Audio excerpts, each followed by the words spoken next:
Hello.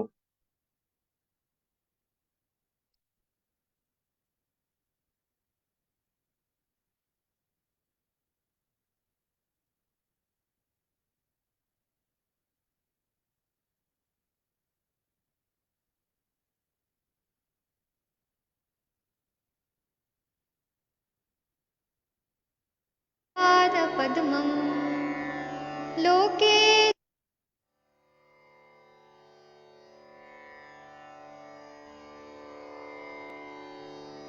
ॐ नमामि धन्वन्तरिमादिदेवम् सुरासुरैर्वन्दितपादपद्मं लोके जरायुर्भयमृत्युनाशनं दातारमीशं विविधौषधीनां शङ्खं चक्रं जलौकां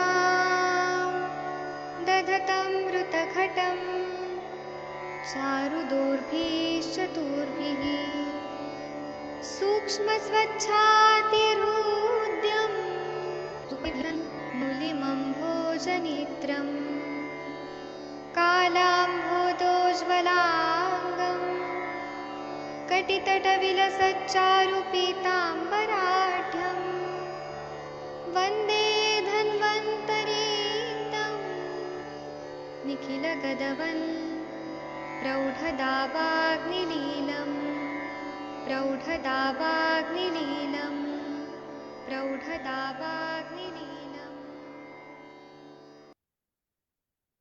प्रणाम सभी लोगों को। मैं वैद्य अरविंद पाठक आप सभी लोगों का स्वागत करता हूँ। सभी लोगों को कोटि कोटि प्रणाम करता हूँ। आइए आज हम लोग चरक संहिता पढ़ेंगे, जिसमें हम लोग 62 नंबर का श्लोक जो दीर्घ जीवित अध्याय है उसमें से देखने वाले हैं।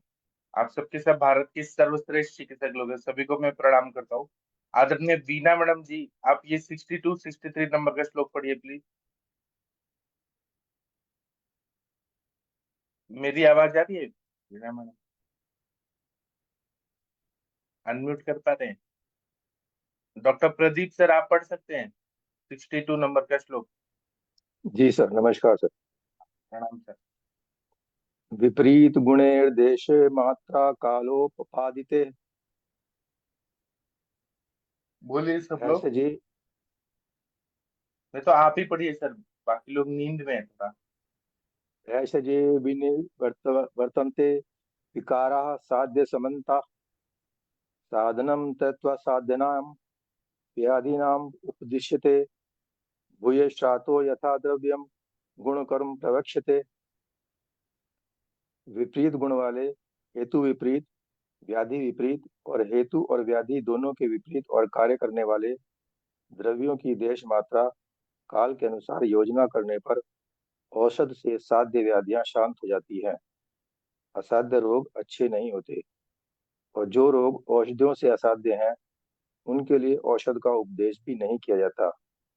इसके आगे फिर विस्तार से एक एक द्रव्य के गुण कर्म को आचार्य कहेंगे। जी।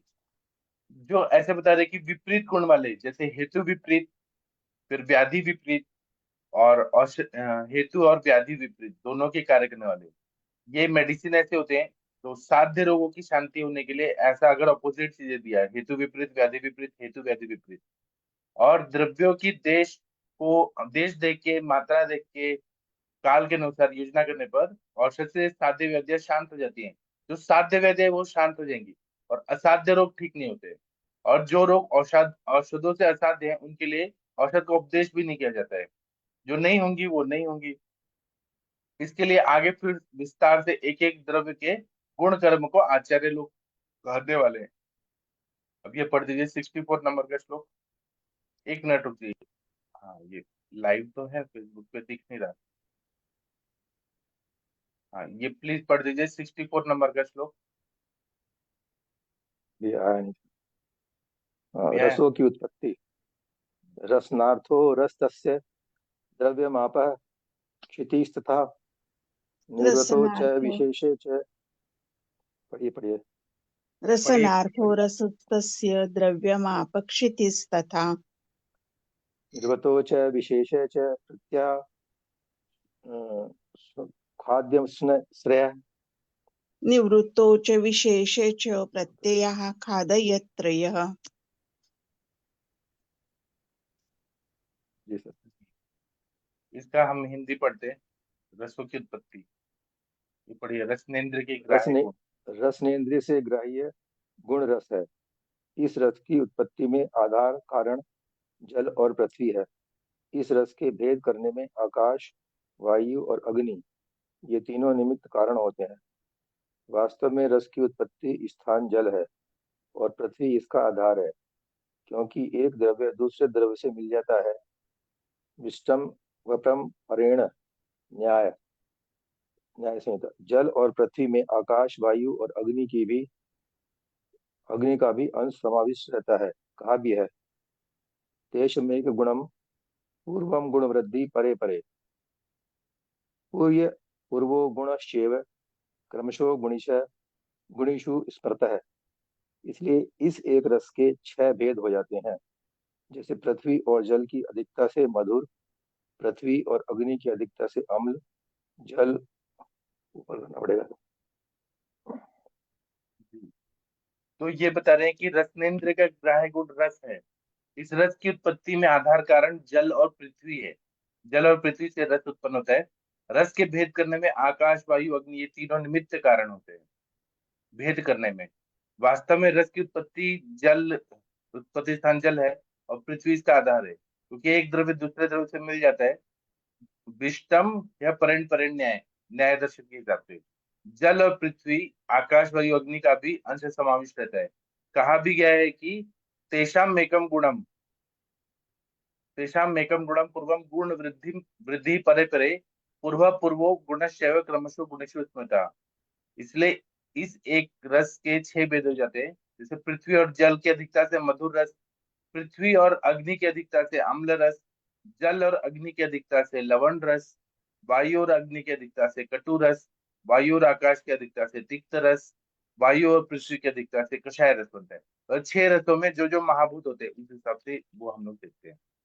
चलिए 65 नंबर का जो श्लोक है, आदरणीय वीणा मैडम जी आप पढ़ेंगी। जी स्वादुर सर। अम्लों। स्वादुः आम्ल अय लवणः अथ लवणः कटु तिक्त एव च। बोलिए सब लोग। साधु अम्लो अथ लवण स्वादु अम्लो अथ लवण कटु तिक्त एव च। कषायश्चेति षट्कोऽयं रसानां संग्रहः स्मृतः। कषायश्चेति कषायश्चेति षट्को षट्कोऽयं रसानां संग्रहः स्मृतः। स्वादु मधुर अम्ल लवण कटु तिक्त और कषाय ये 6 संक्षेप से रस है। विस्तार से इसके परस्पर संयोग से 63 भेद हो जाते हैं।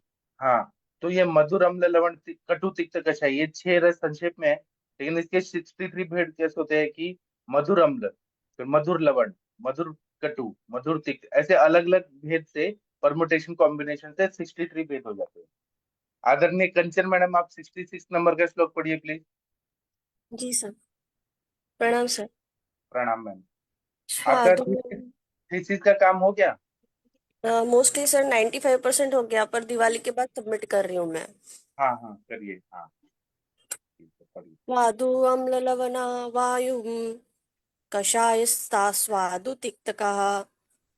स्वादु अम्ल लवण वायु कषाय वायु स्वादु कषाय तिक्तः। स्वादु तिक्तः। स्वादु तिक्त जयन्ति पित्तं श्लेष्माणं कषाय कटु तिक्तकः। जयन्ति जयन्ति पित्तं श्लेष्माणं श्लेष्माणं कषाय कषाय कटु तिक्तकः। स्वादु अम्ल और लवण ये रस वायु को शमन करते हैं। कषाय मधुर और तिक्त रस पित्त को, कषाय कटु और तिक्त रस कफ को शांत करते हैं। कटु अम्ल और लवण रस पित्त को कुपित अर्थात उत्पन्न करते हैं और बढ़ाते हैं। स्वादु मधुर अम्ल और लवण रस कफ को, कटु तिक्त और कषाय रस वायु को बढ़ाते हैं। इन रसों में प्रत्येक रस के द्रव्य, गुण और कर्म आगे आत्रेय भद्रकाप्य नामक 26 अध्याय में बताया गया है। हाँ, मतलब ये बता रहे हैं कि मधुर रस, उसको स्वादु रस बोलते हैं। मधुर रस अम्ल रस और लवण रस ये वायु का शमन करते हैं। कषाय रस, मधुर रस और तिक्त रस पित्त को शमन करते हैं। कषाय रस, कटु रस, तिक्त रस कफ को शांत करते हैं। कटु रस, अम्ल रस, लवण रस पित्त को कुपित करते हैं। अगर कटु बहुत तीखा खाया, खट्टा खाया, लवण खाया तो पित्त का प्रकोप होता है, उत्पन्न करते और बढ़ाते हैं। अगर मधुर रस, अम्ल रस, लवण रस ज्यादा खाया तो कफ का प्रकोप होता है। और कटु रस, तिक्त रस, कषाय रस ज्यादा सेवन किया तो वायु को बढ़ाते हैं। ये साधारण नियम है। इन रसों में से प्रत्येक रस के द्रव्य गुण कर्म आगे भद्र काव्य अध्याय 26 अध्याय जो है उसमें विस्तार से कहने वाले हैं। चलिए, द्रव्य के भेद पढ़ना है। किंचित दोष प्रशमनम, ये कौन पढ़ना चाहेगा? आदरणीय हरिहर सर जी, आप पढ़ेंगे प्लीज। जी सर। हाँ। किंचित दोष प्रशमनम, किंचित धातु प्रदूषणम।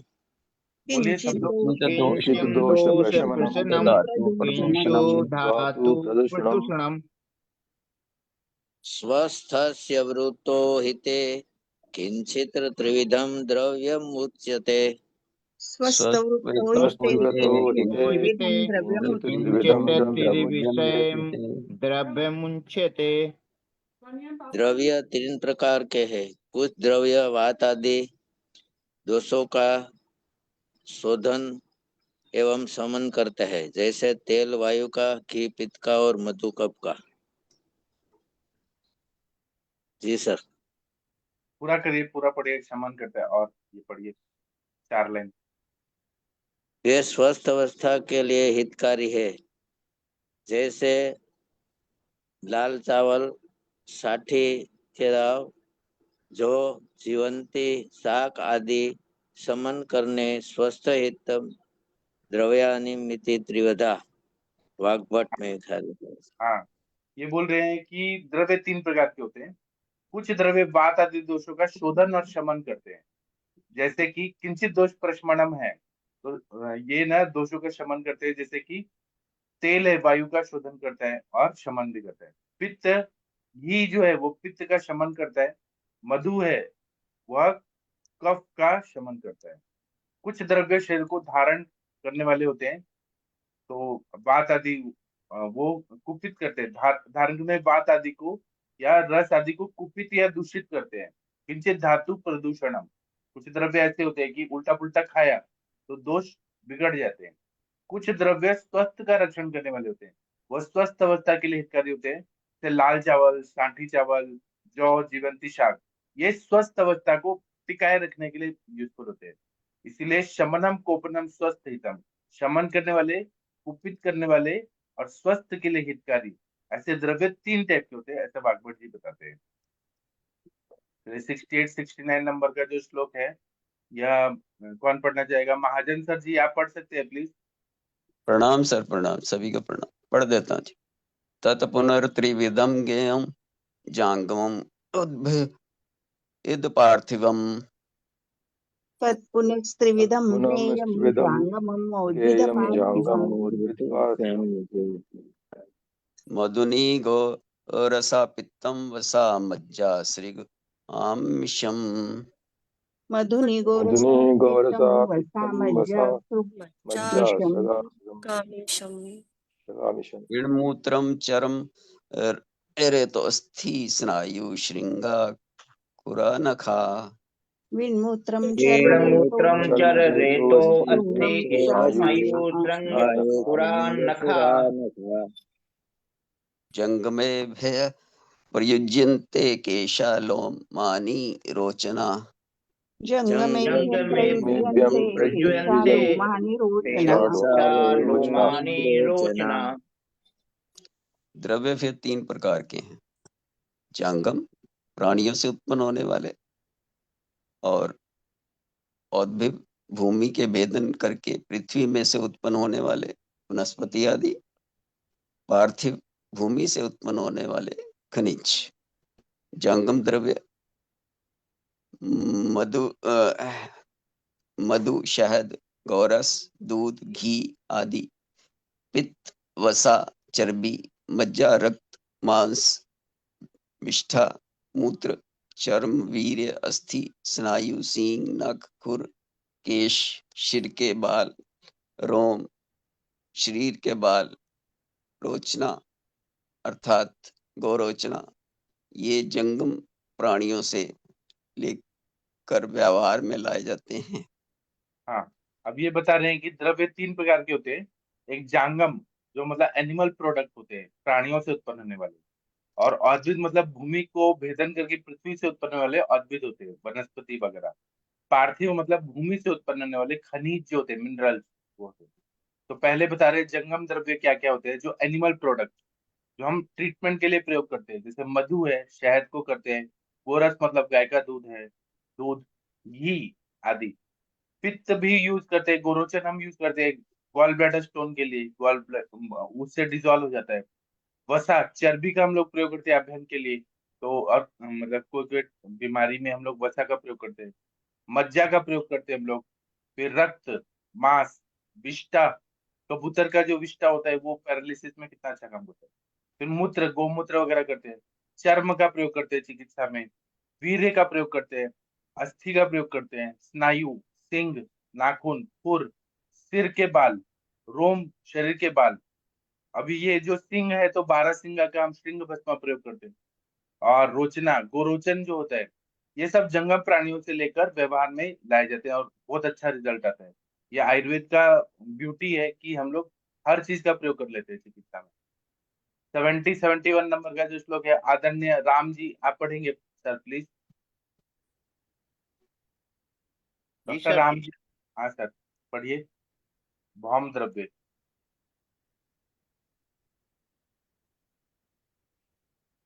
ओम द्रव्य सुवर्ण समला पश्च लोहा शशिकता सुधा।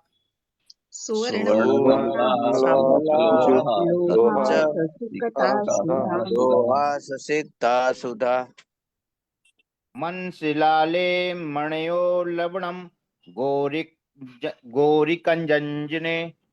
मनःशिलाले मणयो शिलाले मणयो लवणं लवणम गैरिकाञ्जने गैरिकाञ्जने मोस मधुदृष्टम औदेदम चित्तु चतुर्विघम।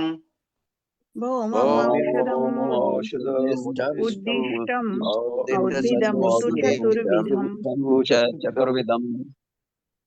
वनस्पति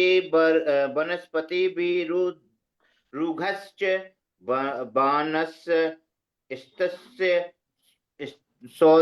सौपधि। वनस्पतिविरुद्धश्च वनस्पत्यै च औषधिः औषधि औषधि। हाँ, स्वर्ण हिंदी। और इसका मल शिलाजीत 5 प्रकार के लोहे जैसे रांगा, सीसा, तांबा, चांदी और लोहा, सशक्ता, बालू, सुधा, चूना, पार्थिव, विप्र, मना, शिला, आल, हरताल, मणि, स्फटिक आदि, लवण, सैंधव आदि, गैरिक, गेरू, अंजन, सुरमा ये पार्थिव औषध कहे हैं। और औद्रिद द्रव्य 4 प्रकार के हैं, वनस्पति, विरुद्ध, वनस्पति और औषधि। हाँ, तो ये बता रहे हैं कि जो भूमि में उत्पन्न होते हैं मिनरल्स वगैरह, वो स्वर्ण है, उसका मल शिलाजित है। 5 प्रकार के लौह है, रांगा, सीसा, तांबा, चांदी और लोहा। सिक्ता, बालू, सुधा मतलब चूना, कैल्शियम वाला, कैल्शियम कार्बोनेट। पार्थिव विष, मनशिला, हरताल, मणि मतलब स्फटिक आदि, लवण, सैंधव, गैरिक, गेरू, अंजन, सुरबा, ये पार्थिव औषध के हैं। औषधि द्रव्य 4 प्रकार के हैं, वनस्पति, विरुद्ध, विरुद्ध, वानस्पति और औषधि। चलिए 72 नंबर का जो श्लोक है यह कोई पढ़ दीजिए। ये 4 प्रकार की वनस्पतियां बताइए, कौन पढ़ेगा आप लोगों में से? पढ़ दो फलैः सर। वनस्पतिः हाँ, हाँ, पढ़िए पढ़िए। फलैः वनस्पतिः पुष्पैः वनस्पत्यः फलैः अपि बोलिए। फलैर्वनस्पति पुष्पैर्वनस्पतयः फलैरपि औषधफलपाकान्तः प्रतानैः विरुधः स्मृतः औषध औषधयः फलवता कान्ता ताने ताने विरुद्धा स्मृता। स्मृता। जिनमें बिना पुष्प के फल आते हैं वे वनस्पति है, जैसे गुलर, वट, माक्षिकम, भ्रामरम, क्षौद्रम, पैतिकम, मधुजातयः। हाँ, ये जिसमें बिना पुष्प के फल आता है वो वनस्पति, जैसे गुलर उदुम्बर होता है, वड होता है। और मधु के चार जातियां होती है, माक्षिकम, भ्रामरम, शौद्रम, पौत्तिकम। ऐसे मधु के चार जाति होती है। और भी चीज ये पढ़ना है, ये पिलखन, ये पढ़िए मैम। पिलखन आदि जिनके फल और पुष्प दोनों आते हैं उनको वानस्पत्य अर्थात वृक्ष कहते हैं, जैसे आम, जामुन आदि। जो फल आने पर नष्ट हो जाते हैं उनको औषधि कहते हैं, जैसे धान, चावल, जौ, गेहूं आदि। जो लता के समान फैलने वाले हैं उनको विरुद्ध कहते हैं, जैसे गिलोय आदि। हाँ, जिसमें फल और पुष्प दोनों आते हैं उनको वानस्पत्य कहते हैं। पहले वाला जो था जिसमें फूल नहीं आते, केवल फल आते हैं, इसमें फल और पुष्प दोनों आते हैं, इनको वानस्पत्य बोलते हैं। इनको जैसे आम और जामुन आदि। जिस और तीसरा है जो फल आने पे नष्ट हो जाते हैं, उसको औषधि कहते हैं। जैसे धान है, चावल है, जौ है, गेहूं आदि। और जो लता के समान फैलने वाले होते हैं उसको विरुद्ध कहते हैं, जैसे गुड़ुचि, गिलोय आदि। और फिर द्रव्य वाला ये पढ़ दीजिए, 73 नंबर का श्लोक। कंचन मैडम आप पढ़ेंगी प्लीज। मूलत्वकसार निर्यास बोलिए। मूलत्व कसार निर्यास काल निर्यास, नाल स्वरस पल्लवः काल नाल स्वरस काल पल्लवः, स्पर्श पल्लवा पल्लवाः क्षारः क्षीरं फलं पुष्पं क्षाराशीरं फलं पुष्पं, फलं पुष्पम भस्म तैलानि कंटकः भस्मतैलानि भस्मतैलानि कंटकः, पत्राणि शुंगः कंदाश्च पत्राणि पत्राणि शृङ्गा शुंगा कन्दाश्च, पत्रा कंद्राश्च प्ररोहा उद्भिदो गणः प्ररोहाय उद्भिदो गणः।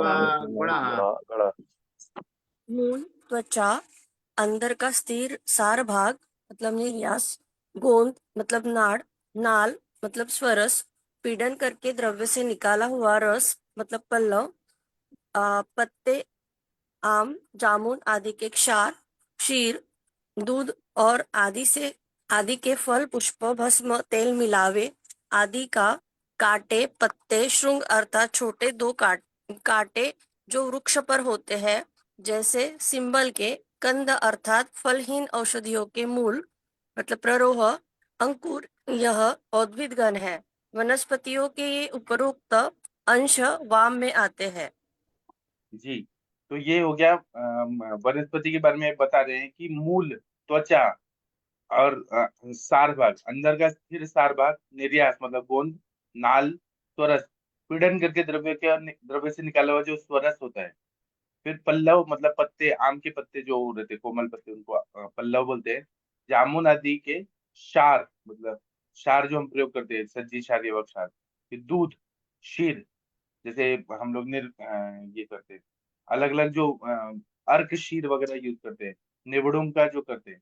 फिर थोर आदि के फल, पुष्प, भस्म, तेल भिलावे आदि का, कांटे, पत्ते, श्रृंग अर्थात छोटे छोटे कांटे जो वृक्ष पे होते हैं, जैसे सिंबल के मतलब शालमली के, कंद और फल इन औषधि के मूल, प्ररोह, अंकुर या जैसे बटांकुर वगैरह, ये अद्भुत गण है। वनस्पतियों के उपरोक्त अंश काम में आते हैं। हम लोग मतलब वनस्पति का पंचांग यूज करते हैं, कभी श्रृंग यूज करते हैं, कभी दूध यूज करते हैं, कभी निर्यास यूज करते हैं। जैसे कि मोचरस जो है वो शालमली का निर्यास है। कभी हम गोंद का लड्डू खाते हैं। अलग अलग चीजों का हम लोग अलग अलग पत्तों का भी हम प्रयोग करते हैं, पल्लवों का प्रयोग करते हैं। तो ये सब अद्भिद गण है, ऐसा पता है। 74, 75, 76 ये श्लोक बीना मैडम आप पढ़ेंगी प्लीज। पढ़ रही हूँ। मूलिन्यः षोडशो कोणः, फलिन्यो विंशतिः स्मृतः, मूलिन्या षोडशे कोणः फलिन्यो विशति स्मृतः। महास्नेहाश्च चत्वारः, पञ्चैव लवणानि च, महास्नेह महास्नेह महश्च लवणानि यत्त्वाल्पश्चैव लवणानि च अष्टौ मूत्राणि संघाता अन्य अष्टा एव पयांसि च अष्टौ अष्टो मूत्राणि संज्ञातान्य अष्टो एव मेदिवेव पर्यंसि च शोधनार्थाश्च षट् वृक्षः पुनर्वसु